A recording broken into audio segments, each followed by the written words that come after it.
فاطمہ ایک دن S P officer بن کر اپنے گاؤں واپس سے آ رہی تھی۔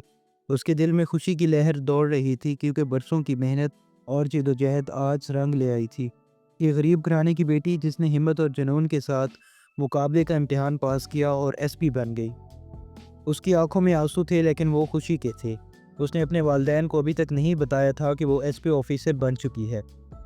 فاطمہ چاہتی تھی کہ وہ یونیفارم پہن کر جب گھر پہنچے تو اپنے والدین کو سب سے بڑا سرپرائز دی، کیونکہ جتنی محنت فاطمہ نے کی تھی اس سے کہیں زیادہ قربانیاں اس کے ماں باپ نے دی تھی۔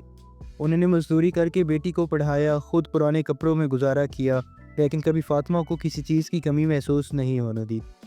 جب فاطمہ اپنے گاؤں کے ریلوے اسٹیشن پر اتری تو 4 سال بعد گاؤں کو دیکھ کر آنکھوں میں یادوں کی لہر دوڑ گئی۔ سب کچھ ویسا ہی تھا، کچے مکان، لوگ سائیکلوں پر کام پر جا رہے تھے، ہاتھوں میں ٹفن لیے مزدور، عورتیں کھیتوں میں کام کر رہی تھی۔ فاطمہ تانگے میں بیٹھ کر اپنے گھر کی طرف جا رہی تھی اور ان سب مناظر کو دیکھتے ہوئے اپنا بچپن یاد کر رہی تھی کہ کیسے اس کے والدین نے جدوجہد کی، کیسے وہ دوستوں کے ساتھ کھیلتی اور اسکول پڑھنے جاتی تھی۔ جو فاطمہ اپنے گھر کے قریب پہنچ رہی تھی اس کی دھڑکنیں تیز ہوتی جا رہی تھی۔ وہ بے صبری سے انتظار کر رہی تھی کہ کب اپنے ماں باپ کو یہ خوشخبری سنائے۔ جب وہ اپنی گلی میں پہنچی تو تانگے والے نے اسے اتار دیا۔ فاطمہ سامان اٹھا کر پیدل ہی گھر کی طرف چل پڑی، لیکن جیسے ہی اس نے اپنے گھر کی طرف نظر کی تو اس کے پیروں تلے زمین نکل گئی۔ 3-4 لوگ اوزاروں کے ساتھ اس کا گھر گرا رہے تھے اور دوسری طرف اس کے ماں باپ رسیوں سے بندھے ہوئے تھے۔ گاؤں کا چودھری ان کے والدین کو ڈنڈے سے مار رہا تھا۔ یہ منظر دیکھ کر فاطمہ دوڑتی ہوئی آگے بڑھی اور چودھری کو روکا۔ فاطمہ کو ایس پی کی وردی میں دیکھ کر وہ ہکا بکا رہ گیا۔ اس نے طنزیہ انداز میں کہا، دیکھو تمہاری بیٹی بھی آ گئی ہے۔ فاطمہ نے غصے سے کہا، تو میرے والدین کو کیوں مار رہے ہو اور میرا گھر کیوں گرا رہے ہو؟ چودھری نے جواب دیا کہ تمہارے باپ نے میرا 5 لاکھ کا قرض واپس نہیں کیا جو وہ پچھلے 5 سالوں سے دبا کر بیٹھا ہے۔ یہ سن کر فاطمہ کے قدم لڑکھڑا گئے۔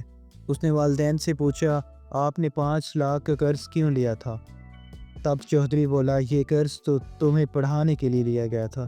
اصل واقعہ آج سے تقریباً 10 سال پہلے کا ہے۔ پنجاب کے ایک چھوٹے سے گاؤں میں یاسین نام کا مزدور رہتا تھا۔ یاسین کی بیوی نسرین بھی اس کے ساتھ کھیتوں میں مزدوری کرتی تھی۔ یاسین کی ایک بیٹی تھی فاطمہ، جو پڑھائی میں بہت ذہین تھی۔ یاسین اور نسرین اپنی بیٹی سے بہت محبت کرتے تھے اور اسے گاؤں کے اسکول میں پڑھنے بھیجتے تھے۔ فاطمہ ہمیشہ اچھے نمبروں سے کامیاب ہوتی تھی۔ غربت کے باوجود والدین نے اسے کبھی بھوکا نہیں سونے دیا۔ 12ویں جماعت میں بھی اس نے بہترین نمبروں سے کامیابی حاصل کی اور اس کا خواب تھا کہ بڑی ہو کر پولیس آفیسر بنے، اور وہ اکثر والد سے کہتی، پاپا میں نے ایس پی آفیسر بننا ہے۔ فاطمہ کے والد یاسین نے کہا، ہاں بیٹی کیوں نہیں، تمہیں جو بننا ہے بنو اور ایک دن ہمارے نام کو روشن کرے۔ جب تم پولیس آفیسر بنو گی تو پورے گاؤں میں ہماری عزت بڑھے گی اور میں بھی فخر سے سینہ تان کر چلوں گا، اور پھر مجھے مزدوری نہیں کرنی پڑے گی۔ لیکن ایس پی بننا کوئی آسان کام نہیں تھا۔ گاؤں کی ایک لڑکی جس کے پاس سہولتیں نہیں تھی، اگر وہ ایس پی آفیسر بننا چاہتی تو اسے نہ جانے کتنی قربانیاں دینا پڑتی اور کتنے پیسوں کی ضرورت ہوتی۔ اوپر سے یاسین کی حالت بھی بہت خراب تھی۔ جو تھوڑے بہت پیسے تھے وہ پہلے ہی فاطمہ کی اسکول کی پڑھائی کو خرچ کر چکا تھا، اب اس کے پاس کچھ نہیں بچا تھا۔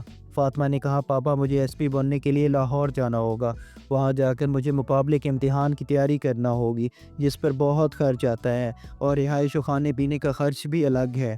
لیکن یاسین نے کہا، بیٹی تم فکر نہ کرو، میں انتظام کر لوں گا، تم بس پڑھائی پر دھیان دو، جب تم ایس پی بنو گی تو یہ پورا گاؤں تمہیں سلام کرے۔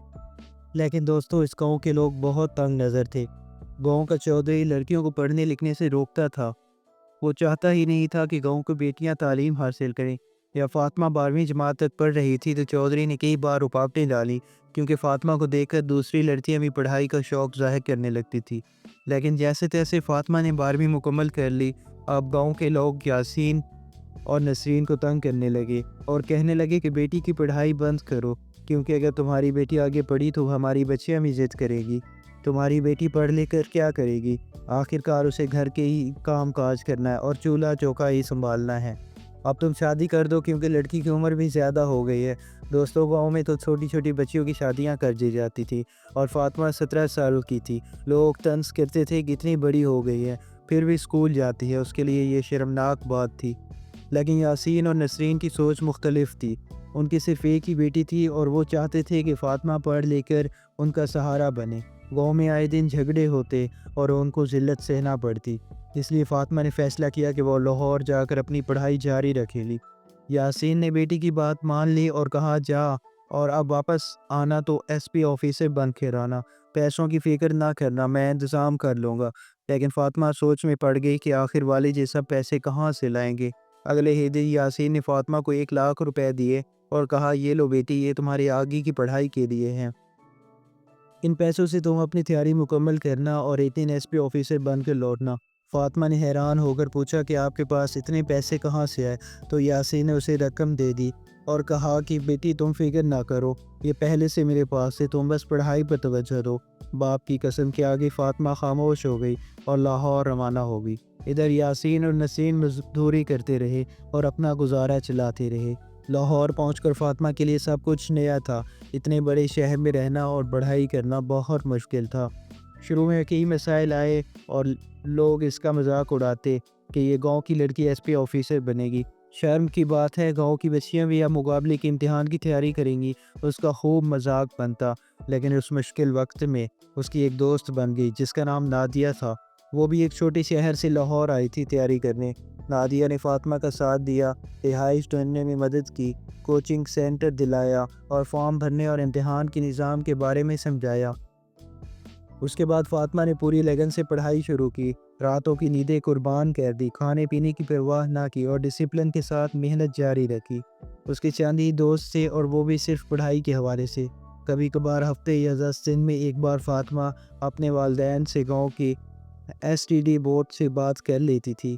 وقت گزرتا گیا اور فاطمہ نے اپنی پڑھائی پر اور زیادہ توجہ دی۔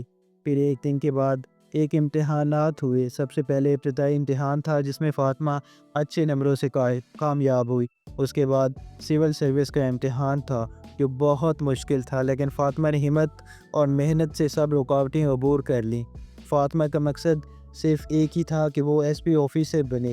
تقریباً 2 سال گزر گئے اور اب اسے سب سے اہم امتحان دینا تھا، لیکن بدقسمتی سے اس بار وہ اچھی رینک نہ لا سکی اور اس کا انتخاب نہیں ہوا۔ اس کی ایک کوشش ضائع ہو گئی مگر اس نے ہمت نہیں ہاری۔ اگلی اٹیمپٹ کے لیے اس نے دن رات محنت کی اور اس بار وہ بہترین نمبروں سے پاس ہو گئی۔ اب وہ ایس پی بننے سے صرف ایک قدم دور تھی۔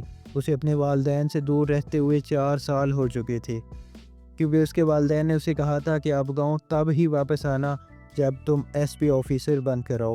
فاطمہ کبھی کبھار فون پر والدین سے بات کر لیتی تھی، لیکن 4 سال میں وہ لاہور میں رہتے ہوئے ایک نہایت ذہین اور سمجھدار لڑکی بن چکی تھی۔ اس نے قانون اور سروس کے حوالے سے بہت سی چیزیں سیکھ لی تھی، اب صرف انٹرویو باقی تھا۔ جب انٹرویو ہوا تو فاطمہ نے نہایت اعتماد سے ہر سوال کا جواب دیا۔ ایک گاؤں کی لڑکی کے منہ سے اتنے شاندار جواب سن کر انٹرویو لینے والے حیران رہ گئے اور اس کی ذہانت سے متاثر ہو گئے۔ نتیجہ میں فاطمہ کو انٹرویو میں اعلیٰ رینک ملی اور وہ ایس پی آفیسر منتخب ہو گئی۔ جب رزلٹ آیا تو فاطمہ کو یقین ہی نہیں آ رہا تھا کہ وہ حقیقت میں ایس پی آفیسر بن گئی ہے۔ جب نادیہ کو یہ خبر ملی تو وہ بھی حد خوش ہوئی اور بولی اب ایس پی میڈم ہو، تمہیں میرا سلام ہے، تمہاری محنت رنگ لائی ہے۔ نادیہ نے کہا فوراً یہ خوشخبری اپنے والدین کو دو، لیکن فاطمہ نے کہا میں یہ خبر فون پر نہیں دوں گی بلکہ وردی پہن کر خود گاؤں جا کر دوں گی تاکہ سب دیکھیں کہ ایک گاؤں کی لڑکی بھی ایس پی بن سکتی ہے۔ وہ چاہتی تھی گاؤں کا وہ لڑکیاں جو والدین کے دباؤ میں پڑھائی چھوڑ دیتی ہیں اور کم عمری میں شادی کر لیتی ہیں، وہ سب اسے دیکھ کر حوصلہ کو پڑے، ان میں بھی شوق اور جنون جاگے کہ وہ پڑھیں اور زندگی میں کچھ بنیں۔ فاطمہ کا خواب تھا کہ اس کے گاؤں کی لڑکیاں بھی اس کی طرف آگے بڑھیں اور اپنے والدین کا سہارا بنیں۔ جب وہ ٹرین کے ذریعے گاؤں پہنچی تو اس کے سامنے جو منظر تھا اس نے اس کے قدموں تلے زمین کھینچ لی۔ دوستوں، اس کے والدین کو مارا جا رہا تھا اور اس کا گھر توڑا جا رہا تھا۔ جب فاطمہ کو پتہ چلا یہ سب اس لیے ہو رہا ہے کیونکہ اس کے والد نے جو 5 لاکھ روپے دیے تھے وہ اصل میں گاؤں کے چودھری سے قرض لے کر دیے تھے اور اب وہ قرض واپس نہیں ہو رہا تھا۔ فاطمہ نے چودھری سے کہا اب یہ قرض میں ادا کروں گی۔ یہ سن کر چودھری ہنسنے لگا اور بولا تم کیسے ادا کرو گی؟ تم کیا کرتی ہو؟ ایک لڑکی 5 لاکھ واپس کرے گی؟ لیکن جب فاطمہ نے کہا میں ایس پی آفیسر ہوں، اور اس نے اپنے ہی گاؤں کے تھانے دار کو بلایا، تو تھانے دار نے آتے ہی فاطمہ کو سلامی دی۔ گاؤں کے کئی سپاہیوں نے بھی اسے سلیوٹ کیا۔ یہ منظر دیکھ کر چودھری کے ہوش اڑ گئے کہ آج اسی کے گاؤں کی لڑکی کو پولیس والے سلام کر رہے ہیں۔ فاطمہ کے والدین نے فخر سے جھوم اٹھے۔ فاطمہ نے ان کے بندھے ہاتھ کھولے اور انہیں گلے لگا لیا۔ یہ دیکھ کر گاؤں کے سب لوگ شرمندہ ہو گئے، جنہوں نے کبھی فاطمہ کی پڑھائی کا مذاق اڑایا تھا، لیکن یاسین اور نسرین کا سر فخر سے بلند ہو گیا، کیونکہ انہوں نے تمام رکاوٹوں کے باوجود اپنی بیٹی کو پڑھایا، اور آج وہی بیٹی ان کی سب سے بڑی طاقت بن گئی۔ فاطمہ نے تھانے دار سے کہا کہ اس چودھری کو فوراً جیل میں ڈالیں، کیونکہ انہوں نے میرے والدین پر ظلم کیا ہے اور میرا گھر توڑا ہے۔ رہی بات قرض کی، تو میں اپنی پہلی تنخواہ آتے ہی ادا کر دیں گی۔ یہ سن کر گاؤں کے تھانے دار نے فوراً چودھری کو حوالات میں بند کر دیا۔ پھر ایس پی صاحبہ فاطمہ نے گاؤں کے سب لوگوں کو اکٹھا کیا اور کہا کہ آج سے اس گاؤں میں کسی بھی لڑکی کو پڑھائی سے نہیں روکا جائے گا، اور نہ ہی کسی کی کم عمری میں شادی کی جائے گی۔ یہ سن کر گاؤں کی ساری لڑکیاں خوشی سے جھوم اٹھی۔ جو لوگ کبھی فاطمہ اور اس کے والدین کا مذاق اڑاتے تھے، آج وہی لوگ ان کی تعریفیں کر رہے تھے۔ فاطمہ کے والدین کا سر فخر سے بلند ہو گیا تھا۔ اس کے بعد فاطمہ اپنے ماں باپ کو ساتھ لے کر لاہور گئی، جہاں اس کی پہلی پوسٹنگ ایس پی کے عہدے پر ہوئی تھی۔ وہاں گزرتا گیا، اور جب فاطمہ کی پہلی تنخواہ آئی تو اس نے اپنے والد کا سارا قرض اتار دیا۔ اب یاسین اور نسرین ایک بڑے گھر میں رہتے تھے۔ اس کے پاس نوکر چاکر تھے، اور وہ اپنی بیٹی کی ترقی دیکھ کر بہت خوش تھے۔ جب بھی فاطمہ اپنی سرکاری گاڑی میں اپنے والدین کے ساتھ گاؤں آتی تو سب لوگ حیرت سے کہتے، بیٹی تم نے تو اپنے والدین کی زندگی بدل دی۔ اب ہم بھی اپنی بیٹیوں کو پڑھائیں گے تاکہ وہ تمہاری طرح افسر بن سکیں۔ کچھ عرصے بعد گاؤں کا چودھری بھی بدل گیا اور ایک نیا سربراہ منتخب ہو گیا۔ اس طرح پورے گاؤں کی تقدیر بدل گئی۔ دوستو، آپ کو ہماری یہ سٹوری کیسی لگی ہے؟